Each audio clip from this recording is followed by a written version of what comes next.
Nothing Near Post fam. Welcome back to the Nothing Near Post show.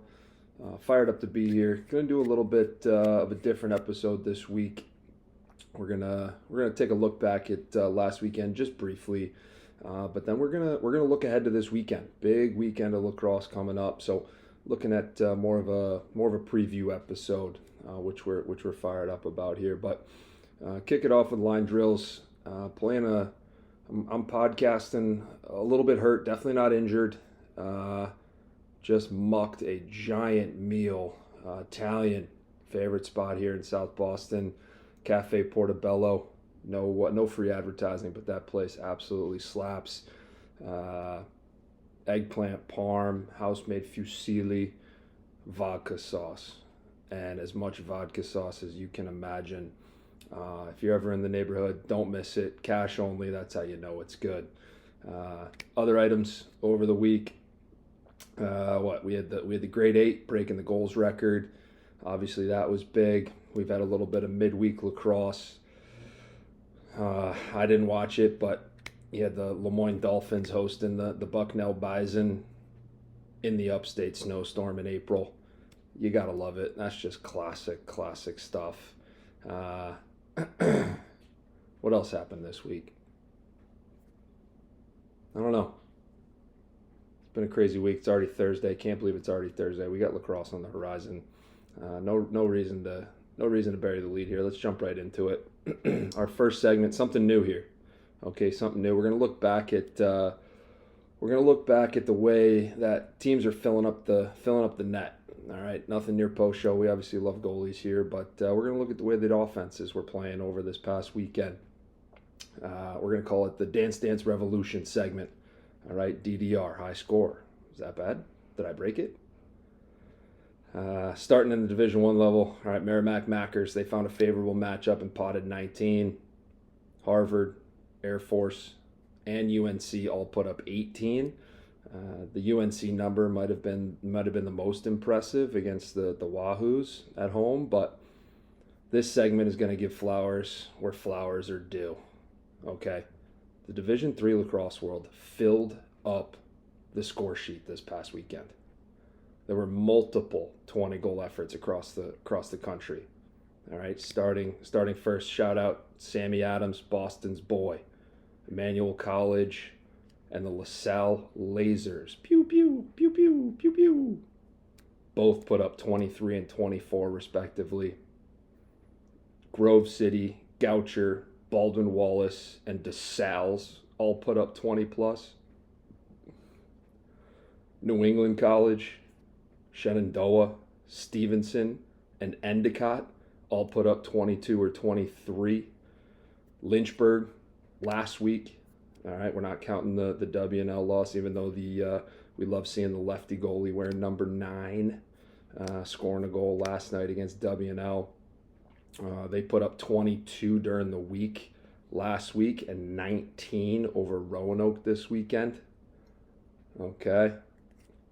We had Geneseo, the Knights, put up 24 last Saturday, and it must be mentioned that the Knights are on a 6-game heater after starting the year 0-4. Okay. That can only happen with elite coaching. Keeping a locker room focused after an 0-4 start is no small task.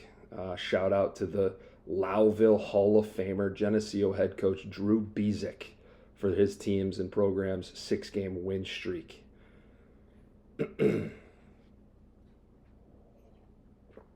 Sorry, I need a sip of my R-Rock here to help settle the stomach so we can continue to battle through this pod. We've also got BU Penn State on the tube in the background in the second Frozen 4 game. 0-0, 11 minutes left. Terriers, Nittany Lions. We got to keep an eye on this one, so if I react, that's probably why. Speaking of Coach Bezick, the Lowville Hall of Famer, and upstate, the Utica University, as I know them, the Utica College Pioneers, put up 21.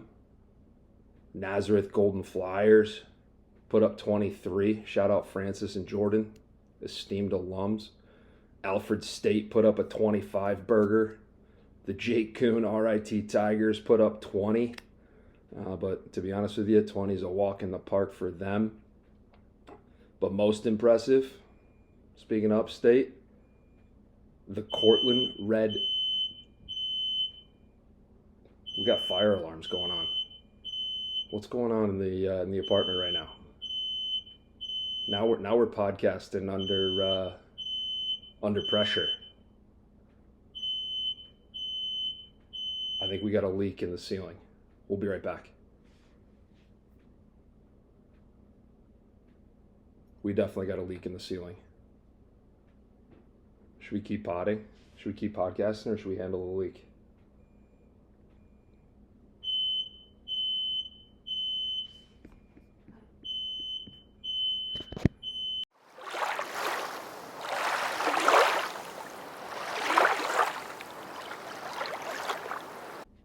We're back. We're battling through adversity here. It's just city living, you know? Upstairs neighbor, they get a new dishwasher, doesn't work the way it's supposed to. You get a little bit of water. Nothing an upstate boy can't handle. But speaking of upstate, we'll get back to it, okay? The Cortland Red Dragons, led by my boy Leland Rogers, head coach, put up 26 on Saturday. 26! And everybody wanted the shot clock. Oh, sheesh. Others that filled it up, everyone wants to talk about the Tufts Wesleyan game, 20-19 final. Didn't come without some controversy around it, but I'm not going to belabor that after covering it on X. You can go check out the tape that I tossed up there. But I will note, the Jumbos needed OT to get 20. All right. After all that, there's one other game for the Dance Dance Revolution segment that I want to shout out, and I'm giving them the Jeff Award. The DDR King goes to the York Spartans. They put up a 20 burger on number 7 Gettysburg Bullets last week. All right, shout out Coach Childs and the York Spartans. Keep an eye on them as they're now 2-0 in MAC play with a game against Eastern this weekend. On the other segment this week, we're calling it the scouting report, where we look at a few games to highlight this weekend. Okay, first one, we got to start with Glovegate. All right, Terps, the Maryland Terps are visiting Columbus for the first time since Maryland head coach John Tillman called for an equipment check on the Ohio State face-off man for his mismatching gloves. And, if you ask Coach Tills, he didn't call for an equipment check. He just asked the referee a question. He asked referees questions all game. Was that a push? Why was that a push? What's wrong with that pick set there? Why'd you call that one illegal? Shouldn't they all be wearing the same colored gloves? I was just asking a question. I didn't ask for an equipment check. They made that decision. Yeah, of course they did. Nonetheless, we got Glovegate. You look at that game. The Terps ended up winning that one in 2023 in overtime, 12-11, I believe. This time around, there's no saying what will happen, but we can say for sure is the Terps are 1-2 in the Big Ten, with only the Blue Jays left after this weekend, and the Buckeyes are in the driver's seat. They're sitting at 3-0 in conference play, with only that team up north left to play after the Terps. So this is a big swing game, especially for the Terps. Got to believe Ohio State's in the driver's seat, but 4-0 versus 1-3, 2-2 versus 3-1. This is a big weekend for both. What I will be watching, besides what kind and what color gloves the Buckeyes leave the locker room with, it's going to be which Terps offense are we going to get. Let's be honest, they've not been an offensive juggernaut. Especially after we read off all those Division III 20 burger scores. But are we going to see the 13 goals versus PSU Terps unit? Or are we going to see the 6 goals against the Scarlet Knights Maryland unit? The difference between those two games, other than the output, one was in the friendly confines of College Park. and the other was on the banks of the Raritan River. And yeah, you guessed it, the 6-goal effort was on the road, just like Saturday is. Now, it's crazy to me that Vegas has the Buckeyes as dogs, albeit only slightly. Still crazier in my opinion. Okay? But what might be even crazier were the screenshots of the resale ticket prices that I saw on Twitter. Are they a real thing? I need somebody to confirm that for me. Standing room only tickets at Ohio State Lacrosse Stadium going for over $100. Standing room only for $100. I can go to the Bees, the Celts, for less than that. If you want to sit in a seat, $500 to $700. There's no way. I mean, I love it for the sport, but I hate it for the fan. I mean, is Ohio State Lacrosse Stadium turning into where do the Toronto Maple Leafs play? Where do the Toronto Maple Leafs play? Scotiabank Arena. I got to know that one off the top of the dome. I mean, is their stadium turning into Scotiabank where they're pricing out all the real fans? What about all the people of Columbus, Coach Myers, that want to go to your games? We're pricing them out now? $100 for standing room only? $500 if I want a seat back? Or just a spot on a bench? Come on. That can't be real. I need somebody to verify that for me. But either way, going to be a good one. 2 Big Ten teams that are battling. I will be interested to see what color gloves the Buckeyes come out of the locker room with, but we'll see. Next up, we have the battle for Tobacco Road, 4 o'clock in Durham. UNC makes the short bus trip to Koskinen Stadium to take on Duke. This is a huge game for both teams. All right. I just burped up a little vodka sauce there. UNC needs to continue to prove they belong in the conversation of making a run in May. Okay.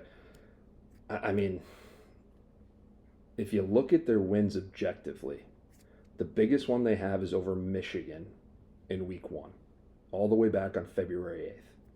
Yes, they're 8-2, but their 2 losses are against other teams that have Final Four aspirations in Princeton, where that game was in Chapel Hill, I might add, and against Army, 13-12 on the road.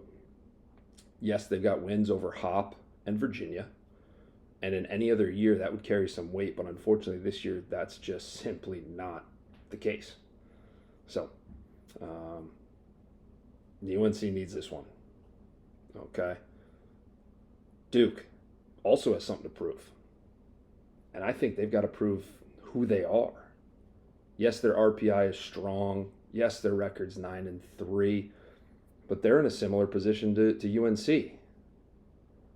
One thing similar, the fact that they have a quality win over Michigan. Now, one thing different, they also have a OT win over Richmond, who I'm nothing near post-show, very high on. Coach Giamatti, Coach Richards, doing great things down there for the Spiders. Coach McGuire, can't forget him. All right, Spiders are on a heater. Okay, and a great team, great overall team. Play great defense, play good offense, smart, heady. Duke beat them in Richmond. Okay, but Duke and UNC both, they've got losses to Princeton. Okay, now those are similarities. The differences, Duke's 0-1 in the ACC, and with only 4 league games, dropping any of them makes things a little hairy. All right. Obviously, that one loss is being doubled up by the Golden Domers out in South Bend. But I'm excited to see Duke's elite defense versus UNC's Young Bucks and Duffy and Petramala on offense, who both of them have grown up fast, right in front of our eyes, you might say. Okay. The 2 areas that I think will impact this game most: can Duke's offense score enough against UNC's defense? UNC's defense sits in 2nd in goals against per game in the ACC at a very topical number, I might add. They're averaging goals against at 8.88 goals per game. Bring it back to the top of the episode. Shout out to the grade 8 and his goal scoring record. The other factor, goaltending. I'm sure you could have called that one because of the name of the show, but it's true in this one. All right, this isn't a stretch. Gianfrancaro is legit, and he's proved it so far. And Gianfrancaro for UNC. All right, but sophomore Patrick Jamison for the Blue Devils has been shaky at best, in my opinion. I mean, I watched that Notre Dame game. He was rattled early on, and he never really settled in. He wasn't asked to do much last weekend against BU, but this weekend is a huge test for that young netminder. Okay, you go freshman year and you exceed expectations because not much is expected of a freshman, but coming in sophomore year as the starter, those expectations are ratcheted way up, way up.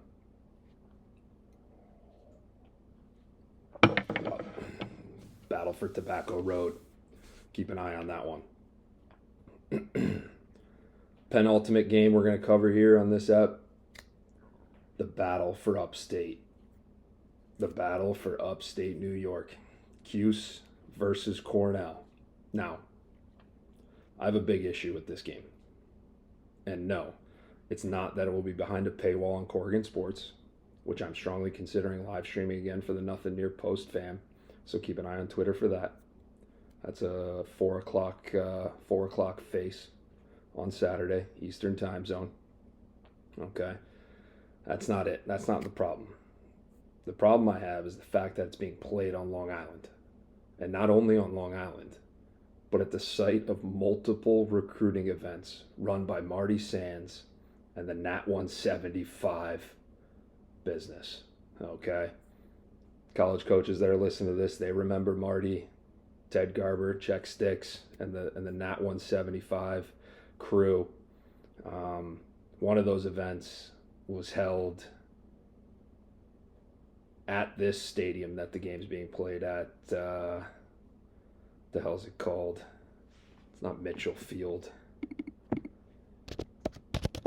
The hell is it called? It's right there. I can see it.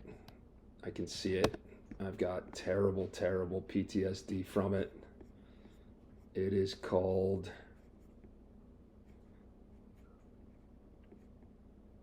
Mitchell Field. I was right. Mitchell Field in Uniondale, New York. All right. One of those Nat 175 events, which I was baited into working over the July 4th holiday back in the day when I was eating PB&Js. I drove a minivan all over the East Coast, couch surfing anywhere I could and trying to make a buck. Yeah, I mean, could I have said no? Of course, but as a young coach trying to make it, recruiting is your lifeblood. And if you can't make a buck doing it, if you can make a buck doing it, you really don't have a choice than to show up, grab the check, and do your best to evaluate the talent. But over the July 4th holiday is just diabolical, if I'm gonna use a term. I will say one of the best things NCAA ever did for men's lacrosse was create a dead period 2nd to the 6th, and I'm not talking about for the coaches. We're getting paid to be there. It was the families that had to drag their sons to an event in Uniondale, New York over the July 4th holiday. Okay, they're paying to be there. All right, so dead period 2nd to the 6th. Absolutely love it. Should be extended. Maybe another one in there somewhere. But enough of my gripe. If you're a long-time Nothing Near Post follower, you remember the deep dive we did on this Cuse Cornell game last year, centered around the referee who ejected Cuse's offensive coordinator, Pat March, in Ithaca, New York. With that behind both of these teams, and both of these teams being in the top 5, this game's going to be awesome. Okay, Syracuse's defense led by John O'Dearna, a Long Island native who grew up 17 miles from Mitchell Field, which also, Mitchell Field, fun note, happens to be in the shadow of the Nassau Coliseum. And yes, I refuse to use the new name of the Nassau Coliseum. But Coach O'Dearna brings his unit to his home state, and yes, I'm calling Long Island its own state, which is tops in the ACC. Cuse defense, tops in the ACC at 8.27 goals against per game. They'll be going up against the future Tewaaraton winner and CJ Kirst and company. Okay. Cornell now, they bring their number one ranking into their biggest test of the year. Now, obviously, this game has no conference implications, and I can confidently say we will see both of these teams in May. But this type of game is a measuring stick for how deep both teams will go in May. All right. If it's a blowout either way, everyone will start to question the validity of the loser. And the winner will become a clear favorite to make Memorial Day weekend. Syracuse brings a 61% face-off winning percentage to the table, led by the efforts of sophomore drawman John Mullen out of Norwell, Mass. Shout out to the Clippers. He'll be going up against Cornell's number one of junior Jack Cascadin, the Garden City product, who like Coach Ordierna, this game will be a bit of a homecoming. Mr. Cascadin is bringing a 56% win percentage into this one. And in these big-time games, possession is everything. It matters, okay? So keep an eye on that face-off dot and wing play. All right, both are going to be huge. But both teams have formidable defenses, giving up less than 10 goals per game. Cuse holding a slight edge, as we already said, at 8.27, leading the ACC. Cornell is coming in with giving up 9.7. And in goal, which is obviously part of the defensive unit, I'm going to give the edge to the Orange, and only slightly. Okay, Jimmy McCool, yes. Jimmy McCool, he's been hot and cool. You see what I did there? I'm sure you did.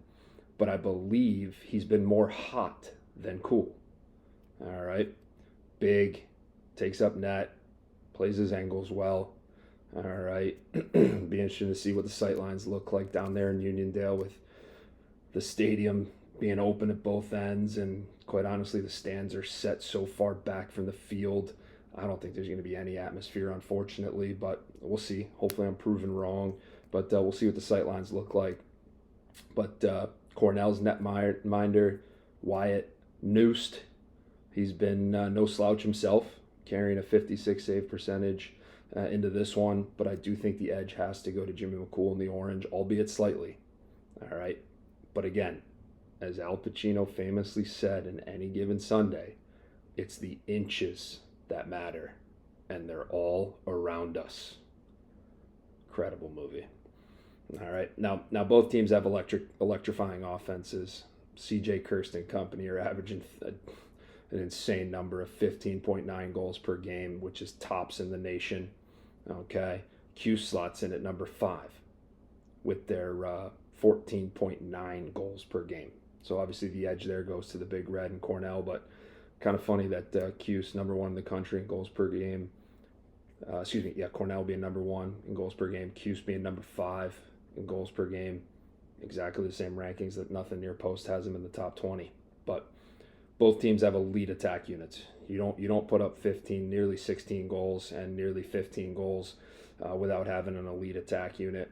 Obviously, Cornell is the future Tewaaraton winner, as I already mentioned, and CJ Kirst, but they also have Michael Long and Ryan Goldstein, who have a combined, between the three of them, 148 points through 10 games. That is insane. Okay. Q's counters with their attack unit led by, some would say it's led by reigning ACC Offensive Player of the Week, Joey Spallina.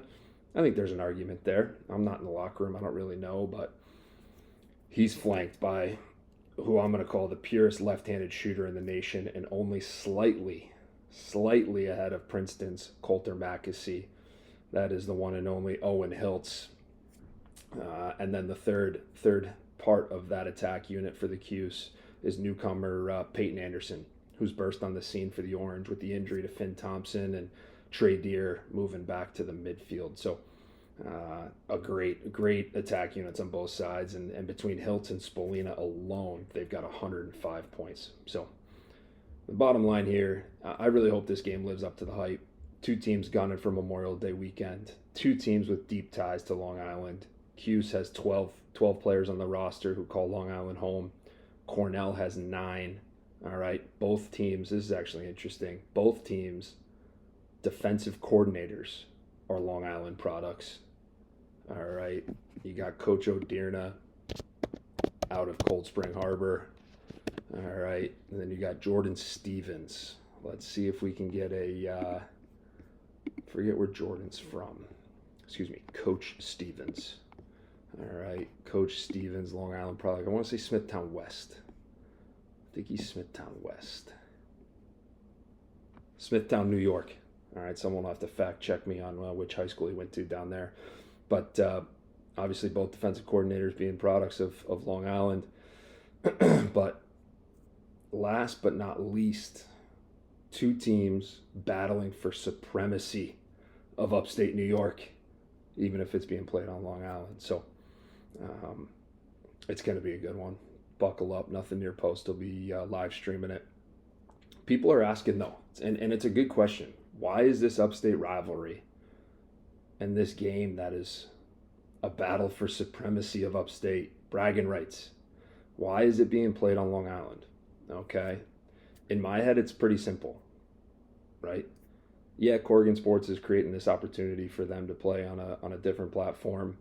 Okay, maybe, Corrigan Sports trying to make a little bit of money. Maybe there's a little bit of kickback. I can't imagine there's a kickback, and I don't think either team really needs a kickback, but maybe there is. But in my head, it's simple. Recruiting and alumni. All right, clearly Long Island is a hotbed, and both teams do very well there in the recruiting realm. Okay, and being New York schools, both teams, especially Cornell, have a huge alumni base in the city. Okay, it makes perfect sense for them to play on Long Island.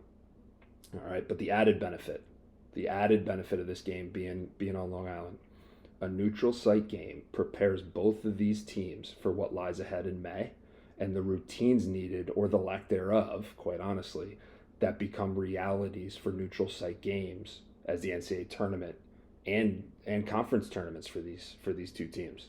I know perennially the Ivy League plays at Columbia, which is nobody's home spot. All right, so it's these routines or the lack thereof that become realities for neutral site games, and this is an awesome opportunity to get a sense of what that's going to be like for both of these rosters and coaching staffs. So keep an eye on that one. Okay. Last game on the scouting report. It has to be this one. No other choice. Patriot League matchup between the troops. Army's making the trip south to Annapolis to play the Navy midshipmen. The jerseys in this matchup never disappoint, no matter the sport. Shout out to my source of truth when it comes to jersey style, Coach Donald, and I can't wait to get his take on this weekend's threads for the young men preparing to defend our great country. On the field, this is a huge conference game. Army is second in the league at 4-1, while Navy sits in fifth at 3-2, based on some tiebreakers. I'm going to go out on a little bit of a limb and say both teams are securely in the playoffs, Patriot League playoffs. Let me make sure that's clear. Okay. But this result will be big for seeding come Patriot League tournament time. Any way to avoid the away game in the quarterfinals in the Patriot League, which is played on Tuesday. All right. Not this upcoming Tuesday, but when they get into Patriot League play, the quarterfinals are played on a Tuesday with the semis on a Friday and the finals on a Sunday. So to avoid that Tuesday game, you've got to be in the 1 or the 2 seed. Okay. And to have that Tuesday game be at home, you've got to be the 3 or the 4. Okay. Or the highest seed left, right? Or you got to be a 3 or the 4, right? Because the quarterfinals are hosted by the higher seed. So there are less teams who played in the quarters, let alone did it on the road, that have won the Patriot League tourney. Less teams that have done that than the number of goals that the Loyola Greyhounds scored on Lehigh back at the end of March. Sorry, Greyhounds. And for those who don't remember, they scored 3 goals that day. Had to do it. Sorry to the Hounds. They'll turn it around. Coach Toomey's one of the best. But no analysis for this one on the X's and O's, because when these two teams meet, you can truly throw the records out the window. Get your popcorn ready. Flip on CBS Sports, nationally televised CBS Sports at 12:30 p.m. first face, okay? That's Eastern time zone. And yes, I give you permission to be that guy at the bar on Saturday asking to have the CBS Sports channel flipped on. That's the definition of growing the game. The definition of growing the game. Have a pint. Teach the game to somebody that you're standing next to at the bar at the watering hole. All right, make sure we got that game on. It's going to be great. 12:30 face for the troops. Roll that right in. I think there's a bunch of 2 o'clock games. Let's see what we got at 2 o'clock. Oh, we got the 3 o'clock. You got Ohio State, Maryland at 2. Roll right into that. You got a couple of 3 o'clock games. Georgetown, Denver in the Big East will be a good one. Oh, baby. Got to keep an eye on the UMass Lowell NJIT matchup at 3. All right, and then you roll Ohio State, Maryland right into Q's Cornell at 4. Also the battle for Tobacco Road if the Mid-Atlantic is more your vibe than upstate. So, and don't sleep on the 7 o'clock game. Jaspers at Marist. You love to see that. 7 o'clock game on a Saturday night. Maybe a little pregame, throw it up on the web stream. But 12:30, CBS Sports. The troops, Army versus Navy. Make sure you throw it up on the TV at the bar. You can be that guy. You have permission this weekend because that's the definition of growing the game, and that's exactly what we're trying to do here at the Nothing Near Post Show. So appreciate you for listening. Enjoy all the games this weekend, and share the pod with a friend so they can be locked in for all the action. And make sure they subscribe to the YouTube and Spotify as well. And if you haven't, get over there and do it. All right, grow the game. But that's all we got for this week. So until next time, you know the drill. Rule number 1, nothing near post.